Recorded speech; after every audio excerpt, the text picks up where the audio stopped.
There are words that do more than pass through your ears. They pierce, they ache now. They carry with them the energy of intent. And if you are not present, you miss the warning. Sometimes it's not about what was done, but what was said. And when a man speaks certain words, you are not just hearing speech. You are hearing a preview of your future pain. This message is not about judgment. It is about awakening. Awakening the part of you that knows when to walk before you're broken into silence. So stay with me, because what you're about to hear might just save your mind, your peace, even your soul. He says this with a smirk, maybe even with charm.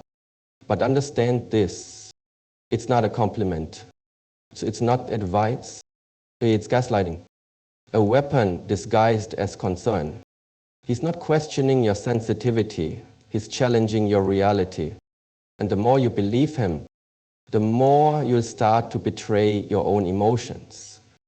Walk away, because anyone who shames your heart cannot be trusted with it. Power, control, dependency. These are the invisible chains forged in that one sentence. When a man convinces you that you need him, what he's really saying is, you are not enough without me. But here's the truth. You were already whole before he arrived. And if someone must reduce you to half in order to feel full, then your exit isn't betrayal. It's dose respect. Gratitude is one thing. Entitlement is another. That sentence isn't appreciation. It's superiority. It's the voice of someone who sees you as a favor, not a blessing. And one day, he will use this as leverage to bend you, to bind you, to break you. You are not lucky. You are light, and no light should ever beg for a shadow to stay. Be careful. You are being warned. It's about his past, but about your future. If every story he tells places him as the saint and every woman as a demon, and he, outwardly good, until the day you ask yourself this, why is the fire always following him? Soon, your name will be on his list too. And your story will be told by his tongue, not your truth. Walk away while your name is still your own. And that is exactly the goal. You should never want to repeat a cycle of confusion, control, or chaos. When he says this, he's revealing his fear. So again, that without dominance, he has nothing to offer.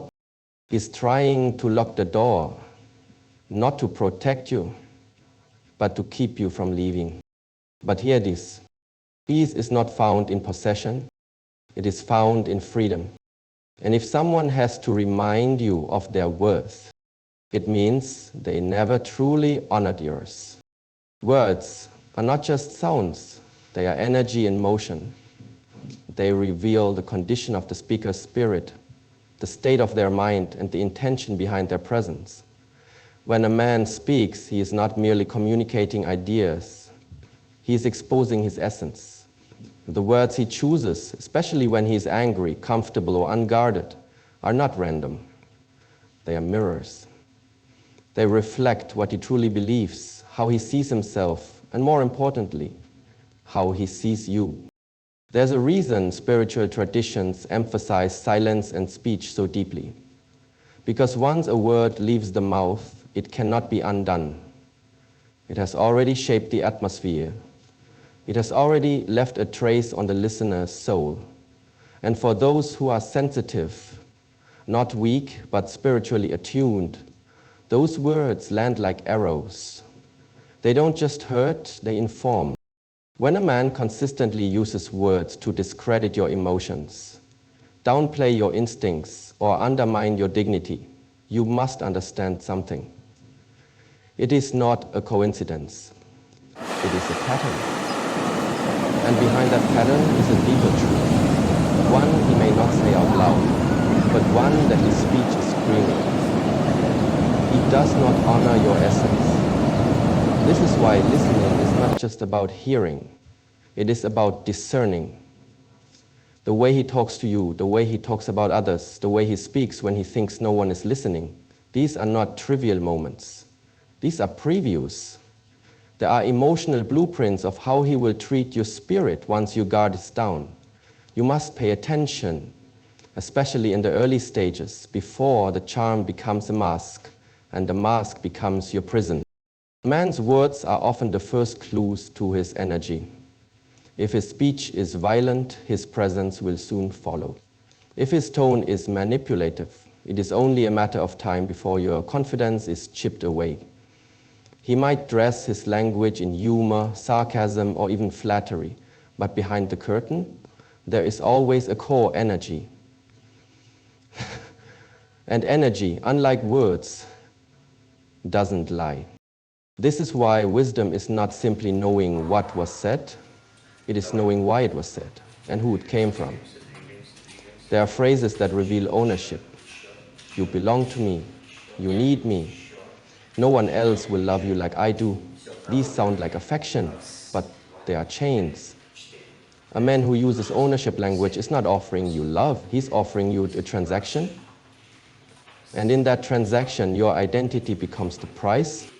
But it is not only the obvious words that should concern you. It is also the subtle ones. The ones spoken when you challenge him, when you express a boundary, when you speak from your intuition. These are the moments when his mask might slip. And the words he chooses then, if they are sharp, dismissive, or degrading, reveal how he truly sees you when you are not convenient to him. That is the test. Not how he speaks when you want something, not how he behaves when everything is easy, but how he communicates when your truth confronts his comfort. A man who truly honors you will not attack you for feeling. He will not label your sensitivity as a weakness. He will not use language to cage you into silence. He will create space for your thoughts, your heart, your wounds, and your strength.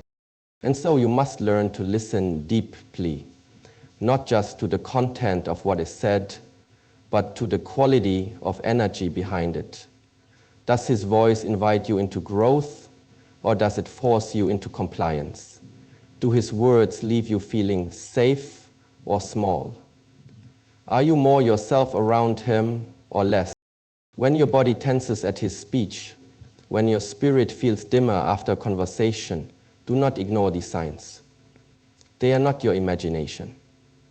They are your wisdom speaking in the language of discomfort.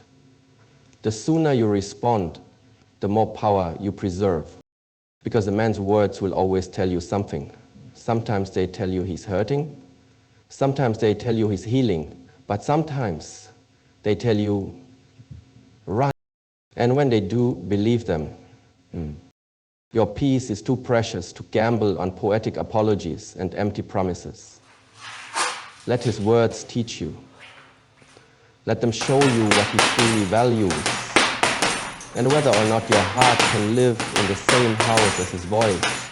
Because once you learn to listen with your spirit, not just your ears, you will never again need to wait for destruction to know you're in danger.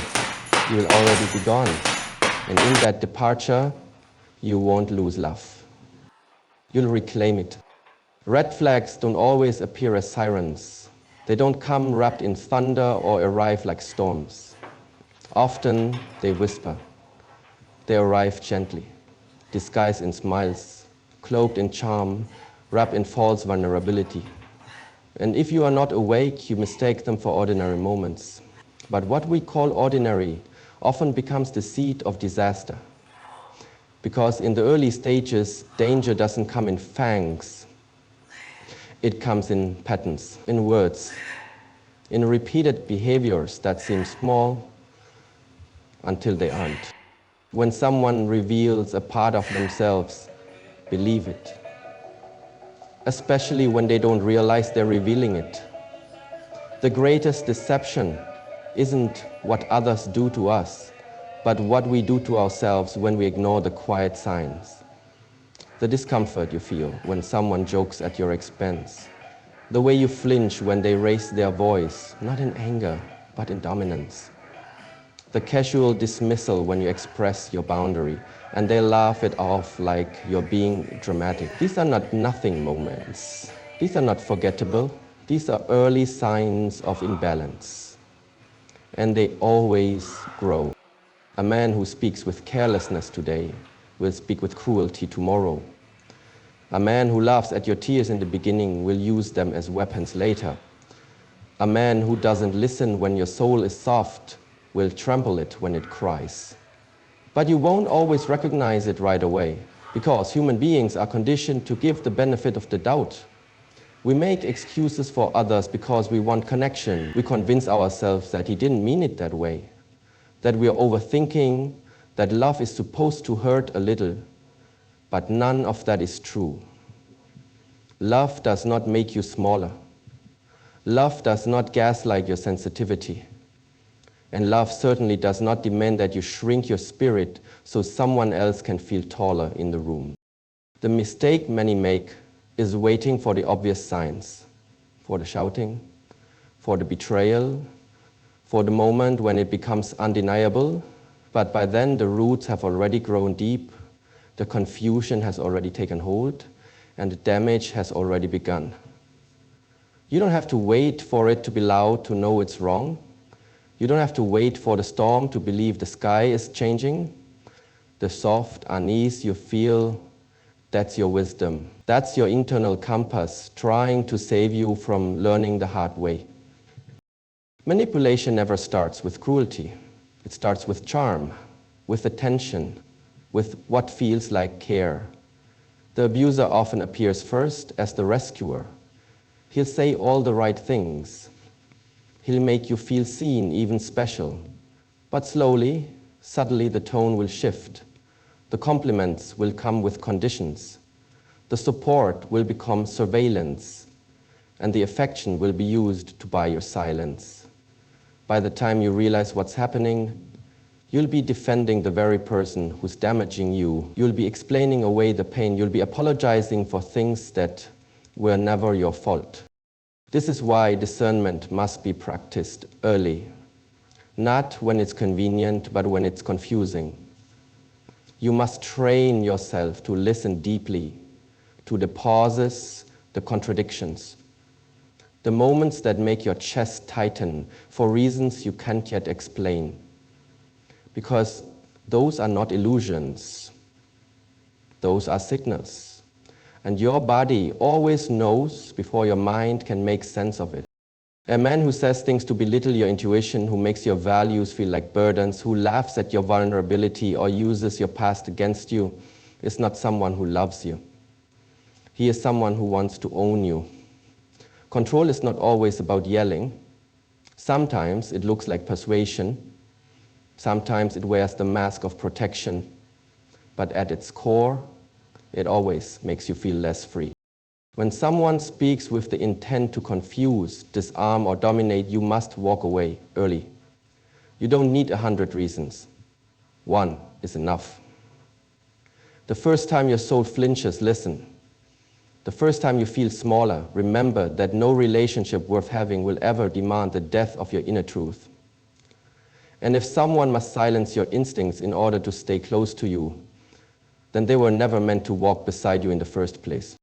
The greatest strength is not in staying to fix what was never yours to heal. The greatest strength is in walking away.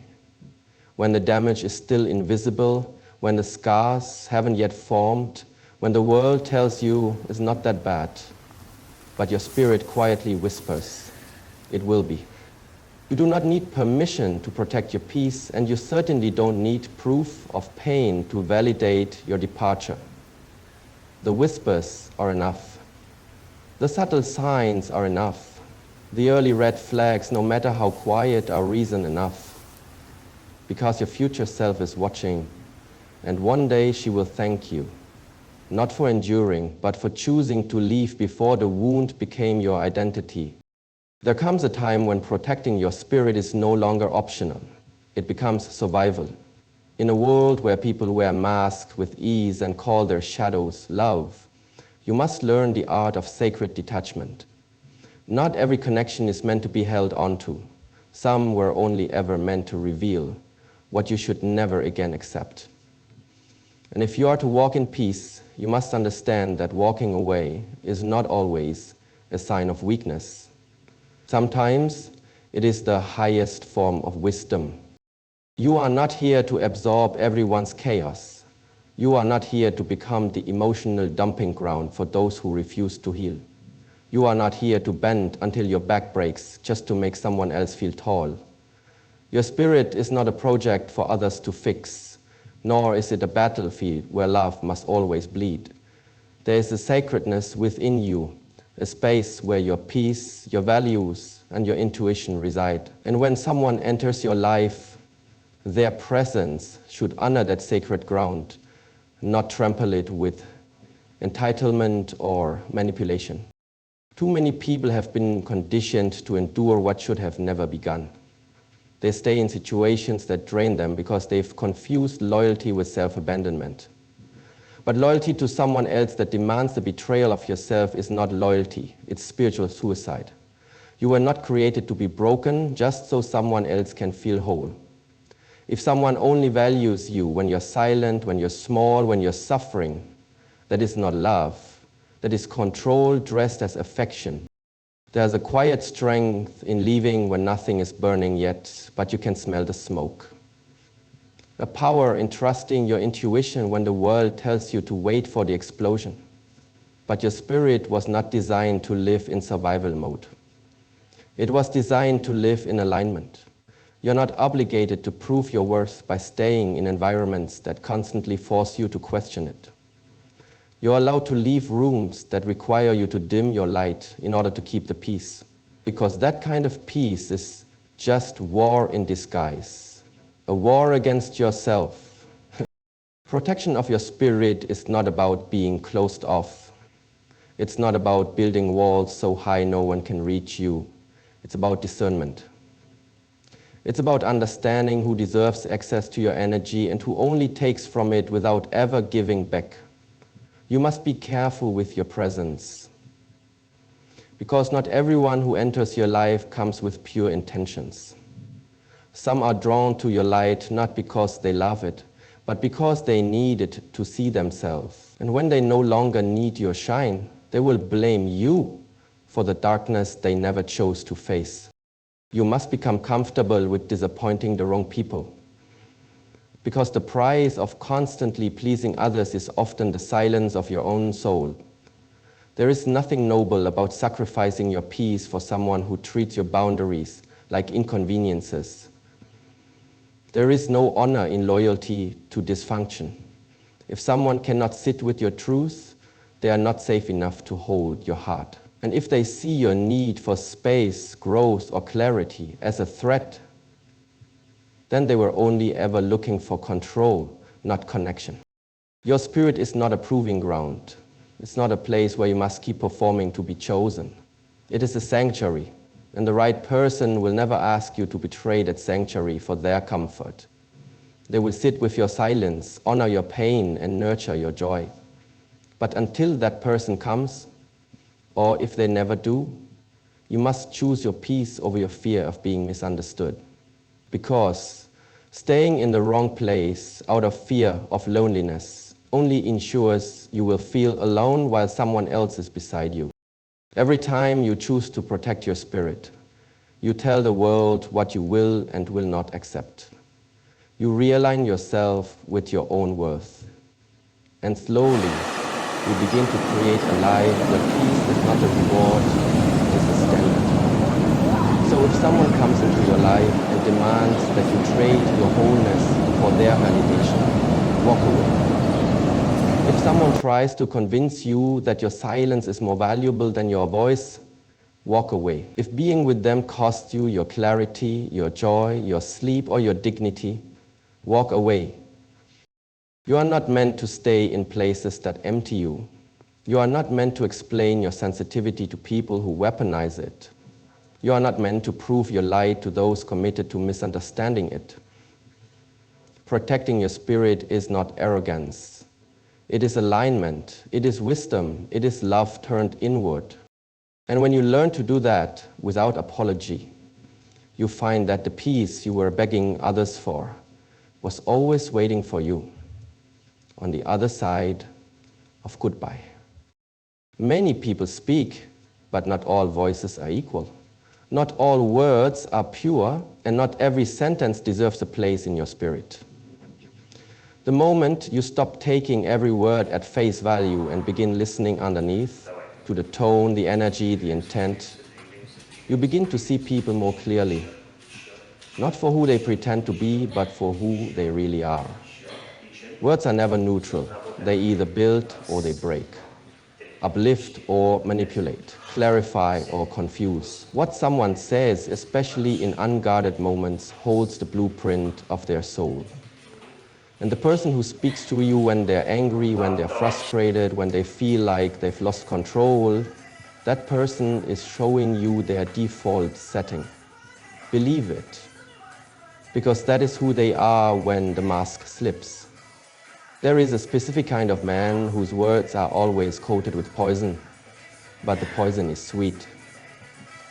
It sounds like humor. It sounds like concern. It sounds like love, but underneath it's control. It's insecurity. It's the need to shrink you so he can feel taller. He may say things like, "You're too emotional," when you try to explain how you feel. He may say, "Don't be so dramatic when you express a boundary." He might even say, "No one else would put up with you the way I do," and in his mind that's supposed to make you grateful. But these are not slips of the tongue. These are tactics, methods of erosion, tools to slowly wear down your voice until you second-guess your every instinct. Manipulators rarely come in the form of monsters. They come in the form of lovers, friends, partners, people who seemed to understand you at first, people who learned your softness just enough to know where to press. They'll compliment you when you're quiet and criticize you when you speak. They'll show kindness when you obey and cruelty when you push back.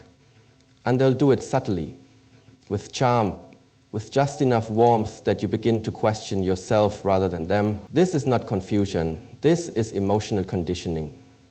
And the longer you stay, the harder it becomes to hear your own truth through their noise. There's a moment in every conversation where truth rises to the surface. It's usually when you challenge something that doesn't sit right. When you speak up and say, "That hurt me," that's when the real voice of a man is heard. Not the version he used to win you over, but the version he uses when he thinks you have no power. If his response is to dismiss, mock, or manipulate, that's not a misunderstanding, that's a warning. A man who cannot handle your voice cannot handle your heart. And if your voice offends him more than his behavior offends you, he is not a safe place. The problem is, we've been trained to tolerate subtle disrespect.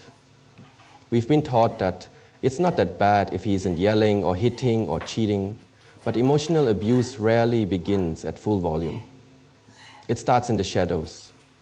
It starts with a tone, a look, a sarcastic remark that lingers a little too long, and then another, and another, until one day you wake up and realize you no longer recognize the sound of your own peace. This is why you must not only listen to what he says, but how he says it when he says it, and what changes when he doesn't get his way. How does he react to no? How does he treat you when you're not useful to him? Does he make you feel like a burden for expressing hurt? Does he twist your words until you start apologizing for your pain? These are the moments where manipulation is clearest. Not when everything is smooth, but when the balance of power is disturbed. So if you ever find yourself doubting what you felt, rehearsing conversations to see where you went wrong, or adjusting your truth to avoid conflict, you're already losing yourself. And that loss doesn't happen all at once. It happens one sentence at a time, one apology you didn't owe, one silence you didn't want, one compromise too many, until finally his voice becomes louder in your head than your own. But you are not here to be rewritten by someone else's pain. You are not here to tiptoe through conversations or decode someone else's brokenness. Your heart is not a battleground for someone who refuses to face their own. If a man consistently uses words that confuse, belittle, guilt, or shame you, walk away. Not because you're weak, but because you finally remember your worth. Because there's a sacred difference between a man who corrects with love and a man who criticizes to control. The former wants to grow with you. The latter wants to reduce you. And once you learn to tell the difference, you stop explaining your boundaries and start enforcing them with silence. There's a moment in every relationship where the truth no longer hides. A moment when the mask slips. Not dramatically, not with fireworks, but in a subtle sentence, a phrase. A line so small that if you're not awake, you let it pass. But that one line reveals everything. Because what a man says when he is trying to regain control, when he feels your independence, your strength, your awakening, that is the version of him that cannot be undone. That's when he'll say things that don't just hurt, they aim to break. And when he does, you must not negotiate, not explain, not pause. You must walk away immediately, without apology. A man who tries to define your worth with words is a man who's already lost respect for who you are. The moment he says, "You'll never find someone like me," he's not praising himself. He's threatening you. He's planting a seed of doubt in your spirit, hoping you'll stay out of fear instead of choice. That line is not confidence, it's desperation wrapped in arrogance. And if you believe him, you'll shrink every time you think of leaving, thinking no one else will understand you. But that's the illusion. That's the manipulation. The truth is, anyone who says that is telling on themselves. Because a real man never weaponizes his presence. He honors it. He doesn't try to convince you you're unlovable without him. He inspires you to love yourself more, whether he's there or not. Then there's the line, you're too much, too emotional, too intense, too sensitive, as if your depth is a flaw, as if your capacity to feel, to care, to express makes you burdensome. But understand this, people who cannot swim will always fear the ocean. A man who has not done the work to meet his own emotional truth will always be intimidated by yours. When he says you're too much, he's actually saying, I don't have the range to hold you. And that's not a judgment on you. It's a limitation in him. You were not created to water yourself down so someone else feels comfortable in your presence. You were not born to edit your soul to make others stay. The right person will never call your depth too much. They'll call it beautiful, sacred, rare. Another warning phrase is no one else would put up with you. It sounds like a statement, but it's an insult disguised as a favor. It's meant to make you feel indebted, grateful, even guilty. It's meant to trick you into believing that he's doing you a kindness by staying, as if love is a burden he's carrying for your sake. But that kind of love is not love at all. It's a power play. A way to keep you trapped under the illusion that you're lucky to be tolerated. But real love doesn't tolerate. It celebrates. It uplifts. It sees your flaws and chooses to stay. Not because it has to, but because it wants to. If a man ever says those words to you, don't argue, don't plead, leave, because staying means you're agreeing with him. It means you're accepting the lie that you are hard to love, and you are not. There's also the classic deflection. You're imagining things. It seems small at first, even reasonable, but over time this phrase becomes the tool by which your reality is erased. Every time you speak your truth, express discomfort, or ask for clarity, and he responds with dismissal, he is not trying to understand you, he is trying to confuse you. He is gaslighting you. And once you start doubting your instincts, you become dependent on him to define what's real. That is not connection. That is psychological captivity. And if you stay, you will slowly begin to forget the sound of your own knowing. The most dangerous phrase, though, might be the silent one. The lack of response when you cry. The change of subject when you bring up something important. The coldness that fills the room when you express your needs. Sometimes the loudest violence is emotional neglect. And a man who refuses to hold space for your voice is a man who is trying to erase it. Silence in this case is not peace, it is punishment. It is the quiet way control is exerted. You deserve more than someone who uses words to weaken you. You deserve presence, not performance. Truth, not tactics. Love, not leverage. And when a man begins to speak in a way that makes you question your worth, your memory, your strength, or your sanity, you must trust that moment. It is your exit sign. It is your warning. It is the voice of your future self whispering, "Please don't stay here and lose me." And if you ever needed permission to walk away, this is it. Because peace is not found by fixing the wrong person. It is found by remembering that you were never broken to begin with.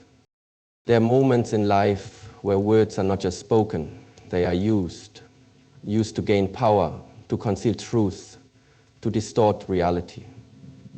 And perhaps the most dangerous men are not the loud, explosive ones, but the quiet strategists, the ones who study you, the ones who smile while they slowly take apart the foundation of your self-worth. Not all harm comes through shouting. Sometimes it comes through patterns, subtle, repeated, emotionally engineered language, designed to make you feel uncertain, inferior, and dependent. When a man consistently uses phrases that make you question your sanity, your value, or your freedom, you're no longer in a relationship. You're in a performance. And he's not loving you, he's managing you. It begins innocently. He jokes about your dreams, but the laugh lingers in the wrong place. He says you always do this when you try to express an emotion. Or you're too sensitive when you bring up a valid boundary. These phrases might seem harmless in isolation, but repetition is the language of programming. When someone tells you the same thing enough times, you begin to wonder if it's true. And that's the doorway. That's where control enters, dressed as concern, wrapped in affection, coded with just enough logic that you feel ashamed to resist. He will say, "I'm just being honest," when really he's being cruel. He'll call it truth when it's actually criticism designed to weaken your spirit. Because once he convinces you that truth and pain are the same thing, you'll accept suffering as a form of love. That is not love, it is psychological warfare. And if you've been on the receiving end of this kind of manipulation, you know how it feels. You know what it's like to rehearse your words before speaking, to anticipate his reactions, to edit your emotions just to keep the peace. That is not a relationship. That is a hostage situation dressed as intimacy. There are men who will say, "You're making a big deal out of nothing," just to silence your intuition. They will blur the lines between truth and gaslight so slowly that eventually you stop bringing things up altogether. Not because you feel safe, but because you feel exhausted. And when exhaustion replaces expression, you begin to disappear. This is what emotional erosion looks like. Not a sudden collapse, but a slow unbuilding of your identity. Your laughter becomes quieter. your light becomes dimmer. Not because it's gone, but because he's made you feel like it's too much. One of the most chilling manipulations is when a man uses your love against you. When he says things like, if you really cared, you'd trust me, or why are you always trying to start a fight? These words shift blame. They reframe your desire for clarity as conflict, your honesty as aggression, your needs as problems. And when someone distorts your values into flaws, they gain the upper hand. Suddenly, you're apologizing for having a voice, for wanting peace, for needing consistency. But that's the trap. Because in a toxic dynamic, the very things that make you whole are painted as threats. So you begin to break yourself down into pieces just to fit inside someone else's comfort zone. And what makes it harder is that these men aren't always obvious. They can be soft-spoken, charming, intelligent. They may even show flashes of vulnerability. And that's what keeps you there. The moments of good, the hope that maybe, just maybe, he'll go back to who he was at the beginning. But that version of him was never real. That was the mask. And what you're seeing now is the core. And the core does not lie. If he consistently chooses language that confuses, diminishes, or guilts you, then that is who he truly is. And no amount of your love will rewrite that truth. At some point, you must stop asking, is this normal? And start asking, does this feel safe? The body always knows, the spirit always alerts you.